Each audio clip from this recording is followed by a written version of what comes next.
Hello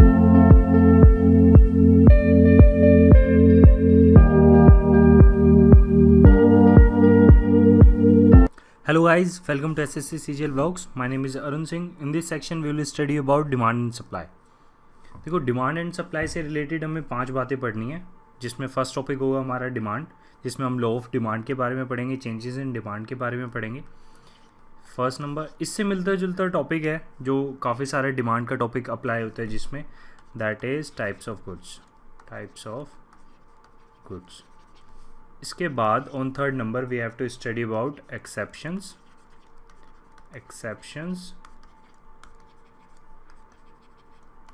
to the law of demand. उसके बाद we have to study about price elasticity of demand,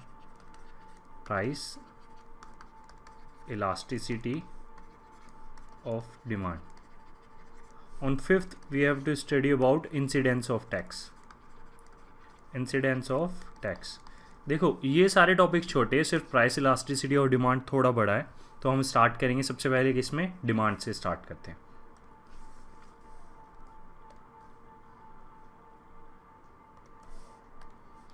सबसे पहले जो डिमांड में एक बेसिक चीज़ आती है that is law of demand से स्टार्ट करते हैं। देखो लॉ ऑफ डिमांड एक सिंपल सी बात बोलता है कि अगर मैं किसी कमोडिटी का, किसी भी गुड्स का प्राइस बढ़ा दूंगा तो उसकी डिमांड कम हो जाएगी, या फिर अगर मैं किसी भी चीज़ का प्राइस कम कर दूंगा तो उसकी डिमांड ज़्यादा बढ़ जाएगी। ये सिंपल सा लॉ ऑफ डिमांड बोलता है, और इकोनॉमिक्स के सबसे सिंपलर टर्म में बात करते हैं यहाँ पे। तो अगर हम बोले other things remaining constant,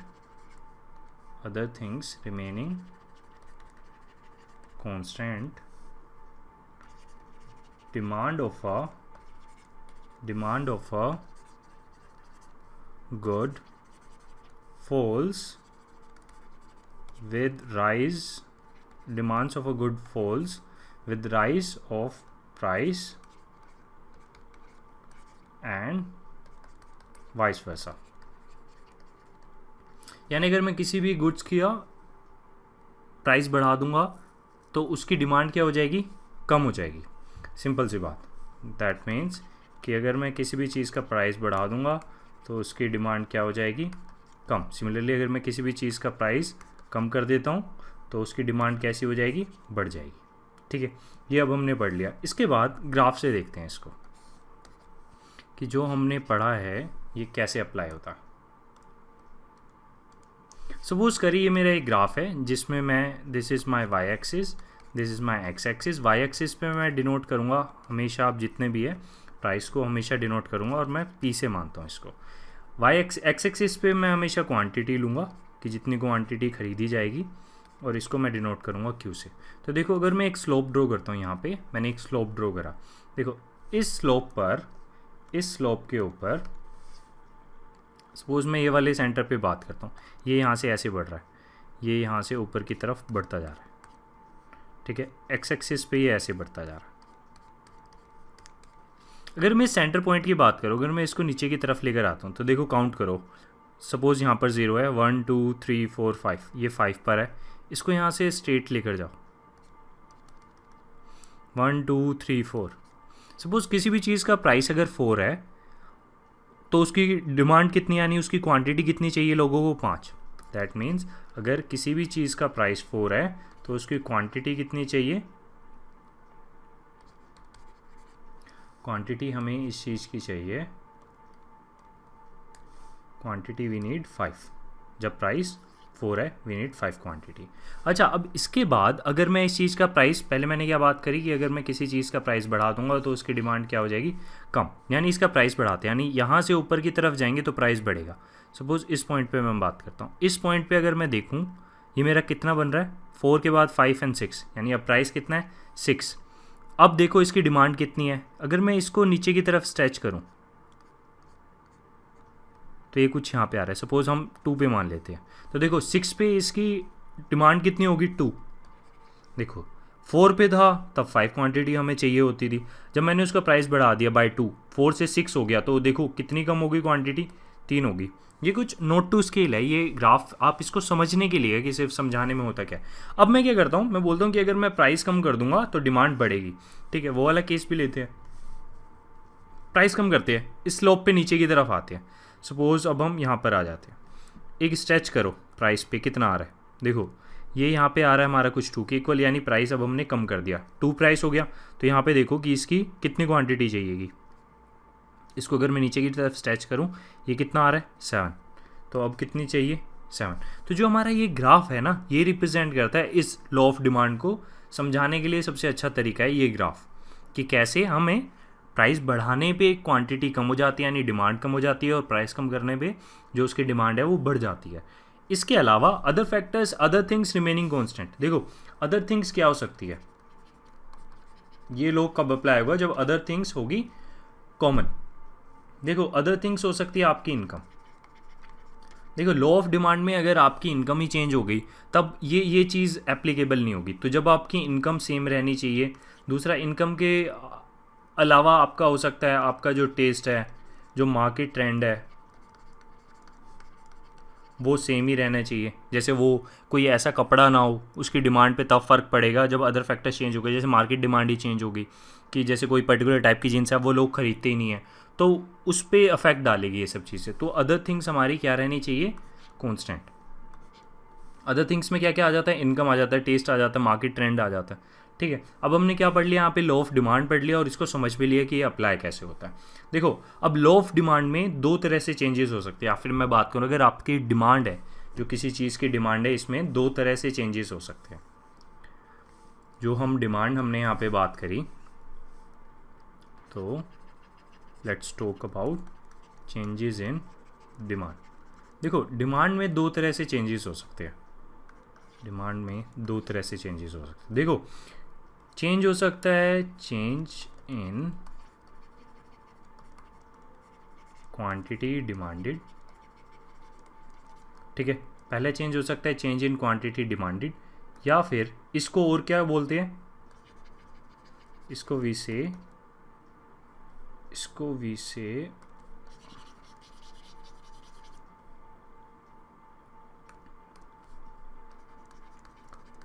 movement along the same demand curve. देखो पहला था हमारा चेंज इन क्वांटिटी डिमांडेड, और इसको क्या बोलते हैं, movement along the same demand curve. इसके अलावा जो हमारा सेकंड हो सकता है, जो हमारा सेकंड होता है चेंजेस इन डिमांड, सेकंड तरह से कैसे होते हैं, second is change in demand, या फिर वी से दिस और शिफ्ट ऑफ, और वी से शिफ्ट ऑफ डिमांड कर्व। ठीक है, 2 तरह से चेंजेस हो सकते हैं। अब इसमें सबसे पहले वाला टॉपिक लेते हैं, यानी टॉपिक नंबर 1 लेते हैं और इसको पढ़ने की कोशिश करते हैं कि ये होता कैसे है। So let's start. ये वाला टॉपिक अब हम यहाँ पे पढ़ने की कोशिश करेंगे कि ये होता कैसे है। देखो अगर मैं बात करूँ change in quantity demanded, graph बना लेते हैं। This are Y axis, X axis, Y पर हम लेते थे प्राइस, पी से डिनोट करेंगे, और क्वांटिटी को क्यू से डिनोट करेंगे, यानी ये हमारा क्या है, डिमांड है। क्वांटिटी बेसिकली हमें क्या डिनोट करती है, डिमांड डिनोट करती है। एक हमने यहाँ पे स्लोप बना लिया जो कि हमारा डिमांड को डिनोट करता है। इसके बाद let's try to study this. देखो एक मैं सेंटर पे इसके एक लाइन ड्रॉ करूँगा, सेंटर पे एक लाइन ड्रॉ करी।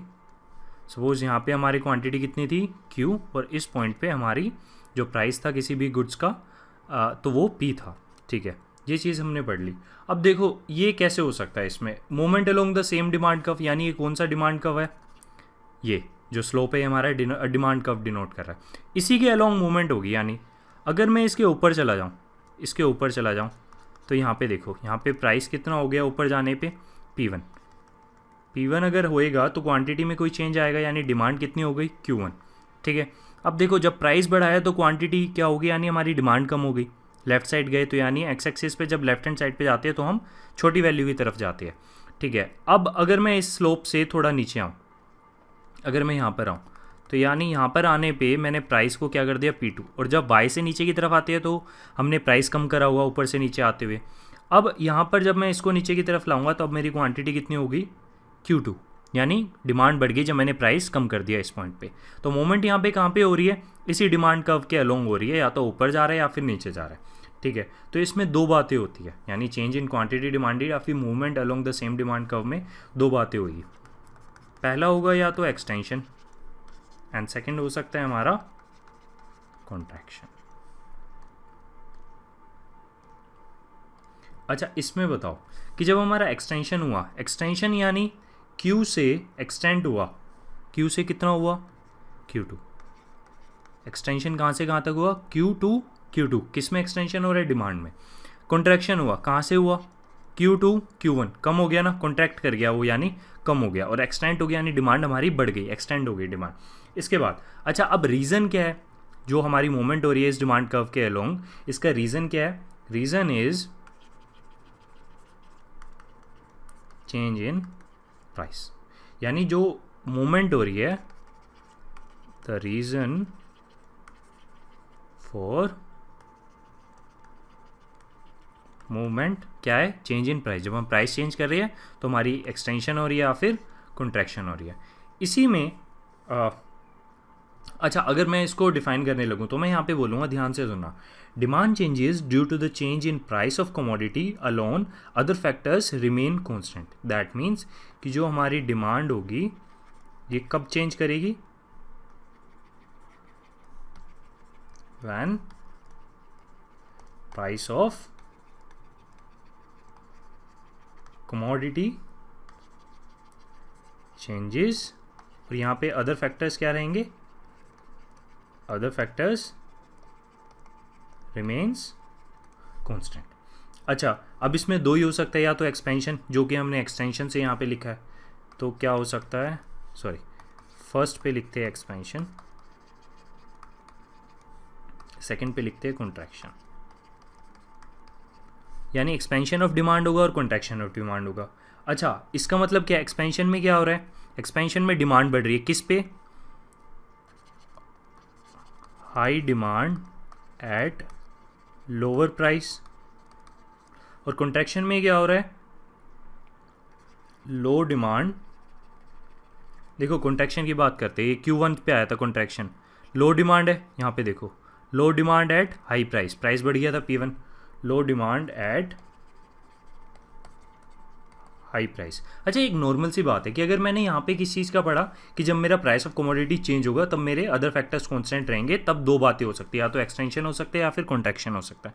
अब दूसरा रीज़न क्या, हम बार बार बोल रहे हैं अदर फैक्टर्स रिमेन्स कांस्टेंट। अब पहली चीज़ हमने ये पढ़ ली कि जिसमें प्राइस ऑफ कमोडिटी चेंज हो रहे थे, तो ऑब्वियसली सेकंड में अगर मैं बात करूं कि change in demand, change in demand में क्या होगा कि जो प्राइस है वो तो कांस्टेंट रहेगा, बट जो अदर फैक्टर्स है उसमें चेंजेस आएंगे। तो देखते हैं सेकंड को। Okay, so let's study about second. Second says change in demand, shift of demand curve. Change in demand और shift of demand curve. देखो इस ग्राफ को पढ़ने की कोशिश करते हैं, चलो इस ग्राफ को पढ़ने की कोशिश करते हैं। देखो हम एक डिमांड का कर्व बनाते थे, ये मैंने यहाँ पर बना दिया जो कि मेरा डिमांड का कर्व है। अब देखो इसमें चेंज इन डिमांड या फिर जब मैं शिफ्ट ऑफ डिमांड कर्व की बात करता हूँ, इसको पहले पढ़ लेते कि इसमें होता क्या है। ऐसा देखो इसकी अगर मैं आपसे बात करूँ ऐसा क्या होता है इसमें कि इसमें डिमांड क्यों चेंज होती है, यहाँ पे क्या होगा, demand changes due to change in other factors other than price of commodity।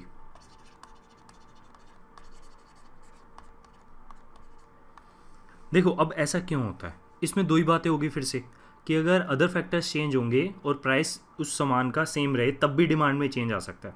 देखो इसमें फिर दो बातें होगी, या तो डिमांड इंक्रीज करेगी, इंक्रीज ऑफ डिमांड, या फिर सेकंड क्या हो सकता है, decrease of demand, decrease of demand. अगर प्राइस कांस्टेंट रहना चाहिए तो यहाँ पे हमने P डिनोट कर दिया, हमने अब प्राइस ऊपर की तरफ जा रहा है, यहाँ पे क्वांटिटी राइट साइड में बढ़ रही है, this is are X axis, this is Y axis. इसको समझने की कोशिश करते हैं कि ऐसा क्या होता है यहाँ पे। अच्छा, ये हम मेरे डिमांड का है नॉर्मल। अब मान लो सपोज करो अदर फैक्टर्स की मैंने बात करें, या तो इंक्रीज ऑफ डिमांड होगा या फिर डिक्रीज ऑफ डिमांड होगा। अगर इंक्रीज ऑफ डिमांड होता है तो मैंने क्या बोला, शिफ्ट ऑफ डिमांड कर्व, ये डिमांड कर्व राइट साइड में शिफ्ट करेगा, यानी अब ये यहाँ पर शिफ्ट कर जाएगा, ये यहाँ पर शिफ्ट कर दिया। इसको किस चीज़ से डिनोट करता हूँ, D1 से। देखो ये राइट साइड में शिफ्ट करा, ठीक है, राइट साइड में शिफ्ट करने दो। यहाँ पे अगर मैं एक लाइन स्ट्रेट खींचूँ इसमें, तो देखो प्राइस मेरा क्या है, सेम यहाँ पे था, लेकिन जब ये यहाँ पे था तो कितनी डिमांड हुआ करती थी, Q। जब मेरा ये राइट साइड में शिफ्ट हुआ, यानी जो मेरा डिमांड कर्व था अब वो D1 हो गया और राइट साइड में शिफ्ट हुआ, देखो प्राइस सेम है, पहले क्वांटिटी कितनी चाहिए थी, Q, अब देखना क्वांटिटी कितनी चाहिए, Q1। राइट साइड में शिफ्ट हुआ यानी डिमांड क्या कर गई, बढ़ गई, कौन सा है, इंक्रीज ऑफ डिमांड, ठीक है।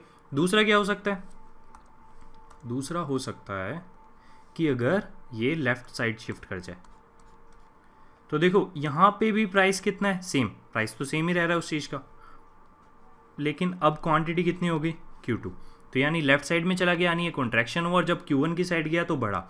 अब देखो ऐसा क्यों हो रहा है, प्राइस कांस्टेंट है, अदर फैक्टर्स चेंज कर रही है, फॉर एग्जांपल इनकम चेंज कर रही है, ठीक है। मान लो सपोज मैं बात करता हूँ आपसे, एग्जांपल लेते हैं इसका सबसे सही, एक नॉर्मल बात करते हैं,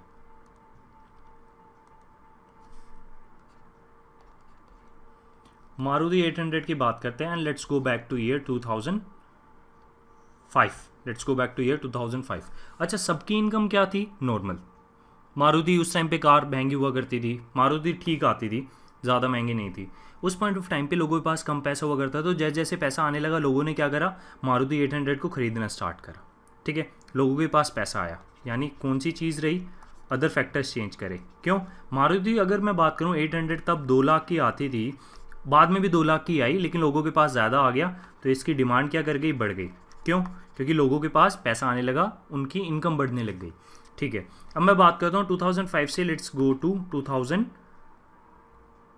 की बात करते हैं। 2010 में भी इन्होंने प्राइस कितना रखा, 2 लाख ही रखा सपोज मारुति 800 का, लेकिन लोगों को क्या लगने लगा, उनका प्राइस, उनकी जो इनकम है वो बढ़ती गई बढ़ती गई बढ़ती गई, और वो इतनी ज़्यादा होगी कि वो अब 4 से 5 लाख की गाड़ी खरीद सकती है, ठीक है। प्राइस अभी भी मारुति की 800 का कितना है, 2 लाख ही है, लेकिन इसकी डिमांड क्या हो रही है, कम हो रही है। क्यों, लोगों के पास जब पैसा आया तो वो 4 से 5 लाख की कार खरीद सकते हैं, और जब वो 4 से 5 लाख की खरीदेंगे, instead of buying Maruti 800 now they will buy Swift, Maruti Suzuki की अब वो क्या खरीदेंगे, स्विफ्ट खरीद सकते हैं, स्विफ्ट डिज़ायर खरीद सकते हैं। आई डोंट नो कब आई है, मेरे को कार की कोई नॉलेज नहीं है, मैं सिर्फ एक सिंपल एग्जांपल दे रहा हूँ, इसको समझने की कोशिश करना। तो देखो डिमांड में क्या फ़र्क आया, पहले डिमांड बढ़ गई, फिर डिमांड कम हो गई। 2005 से लेकर 2010 के बाद डिमांड कम होनी स्टार्ट हो गई। प्राइस क्या रहा मारुति सुजुकी का, अभी भी मारुति सुजुकी 800 का प्राइस क्या रहा, यहाँ पे लेट्स से कि इसका प्राइस सेम रहा, ठीक है। तो देखो अदर फैक्टर्स ने कैसे इन्फ्लुएंस करा, या तो राइट साइड में कर्व चला जाएगा,